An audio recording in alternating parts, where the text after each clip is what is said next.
In life, we're gonna face challenges. The secret is learning to be content, whatever your situation is.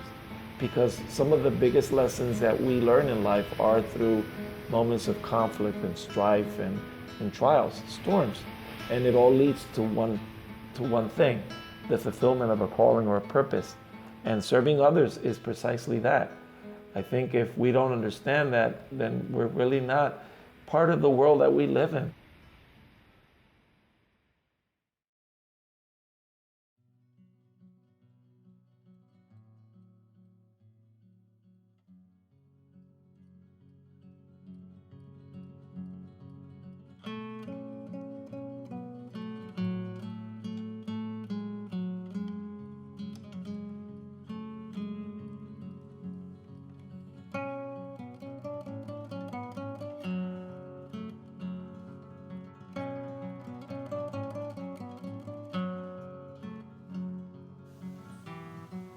House of Mercy is an organization that exists to help struggling families in our community.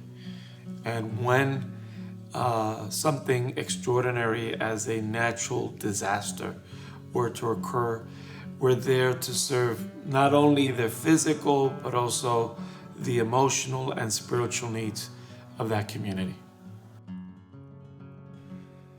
At first, it's not easy to link one thing to the other because you're simply just seeing the present. If you were to ask me, is this where you saw yourself maybe 20 years ago or 15 years ago? My response would be, no, in no way. I never thought I'd be leading a church or a crisis center. I never would have seen this. In fact, I would have thought that I wasn't capable of doing all of that. Once I graduated from college with a degree in nursing, I worked for a hospital in Mayagüez for 5 years as an intensive care unit nurse. I think I chose nursing because it was the best example of what serving actually looks like. I think nurses have always been underpaid for the services they render. And one would ask, why would anyone want to put their lives at risk, especially now with the COVID-19 pandemic, for so little? And I think the answer to that is that we all have a heart to serve and to help anyone who is in need. In the nurse's case, it's physical and it's also emotional because you're taught how to serve not only in a medical, clinical setting, but also how to serve in a psychological setting, which eventually has nurtured my work today in House of Mercy, because it's given me an idea of what exactly do they need? How can we be more efficient in the work that we do?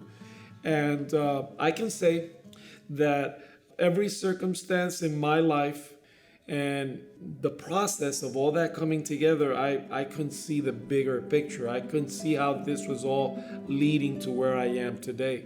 And that includes the harsh, the difficult, because sometimes it's the most difficult and the most heartbreaking situations that really give you that last push in the right direction.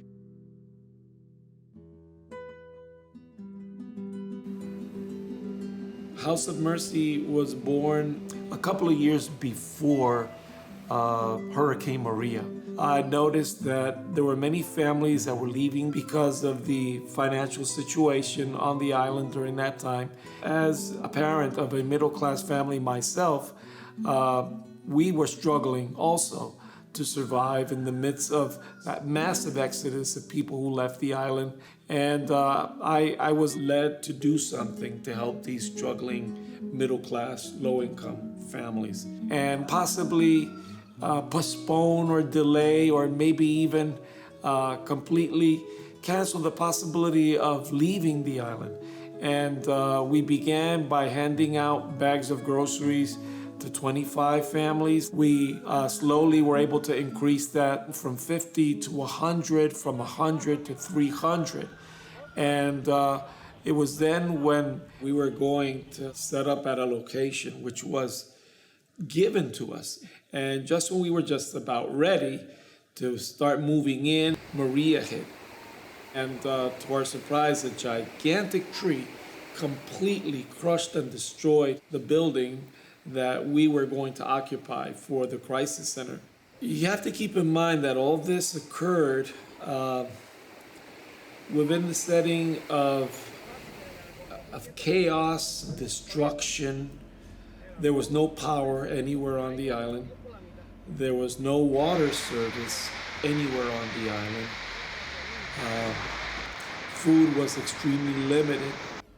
There was no phone service anywhere on the island. We had no idea. We were completely cut off. But none of that stopped us from doing what we needed to do. We didn't use that as an excuse. In the very beginning, we determined that with the little resources we had, we were going to respond to a need. It was urgent. It was the right thing to do. We began working in a kitchen that had no power, was mostly dark.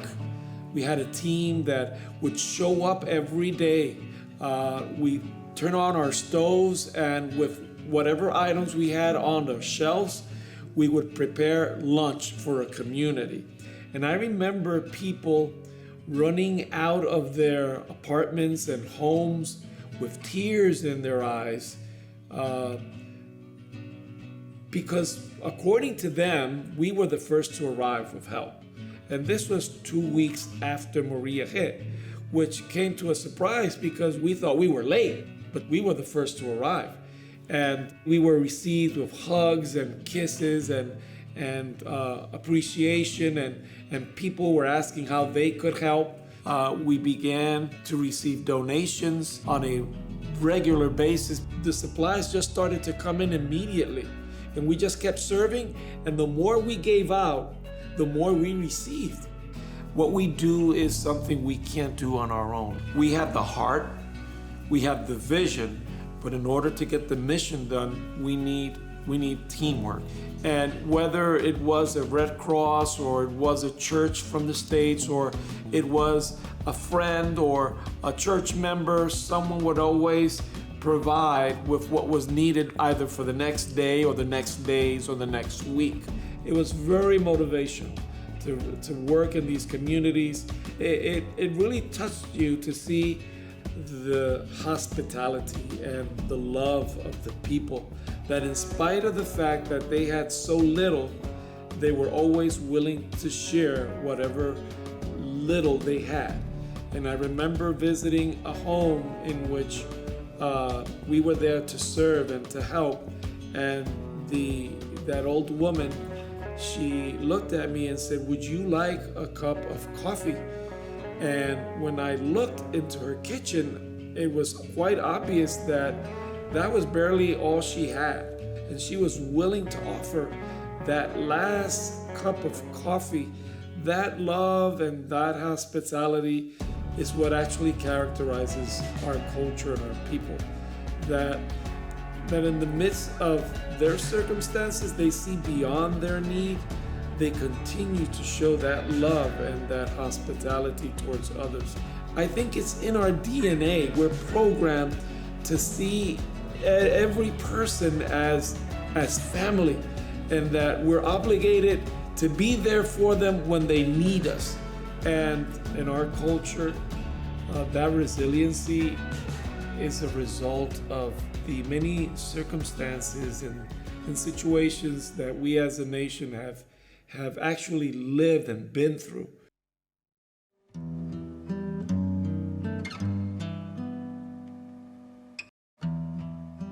We've heard stories of our great-grandparents. They knew what a Category 3-4 hurricane was. They knew what a 7.5 earthquake looked like. And in their cases, when a natural disaster of this sort would strike the island, it was inevitable. You were going to lose everything. And they did not have the help that we have today from our governments and other organizations. They had no such thing. And they made no excuses and simply did what had to be done and restarted from scratch. And this is what they taught their descendants. And this is what they passed on from one generation to another generation. I think we still have that in our DNA. I think that hasn't been completely washed out or disappeared. It hasn't completely vanished. I think that resiliency still lives in us, and we've learned to value what we have because we know that what we have today has come to us as a result of hard work and sacrifice. We value what we have, and if we're brought down, we get up again, and if we've suffered destruction, we rebuild. So right now, I would say that would be our next step. We want our participants in our community to learn a trade in which they can make their own money and they can also grow their own food source. This is a project that we need to get off its feet. It's our family garden. It's a hydroponics, aquaponics system, and we think that the sooner we get that running, I think we'll be able to help on a different level, but I think nurturing more the agriculture on the island and creating more job opportunities, it's essential. And it's inspirational to see that there's a good chunk of this new generation that's saying, I'm not leaving, I want to stay. And even though they know it's not gonna be easy, they insist on staying and investing in what they consider their home.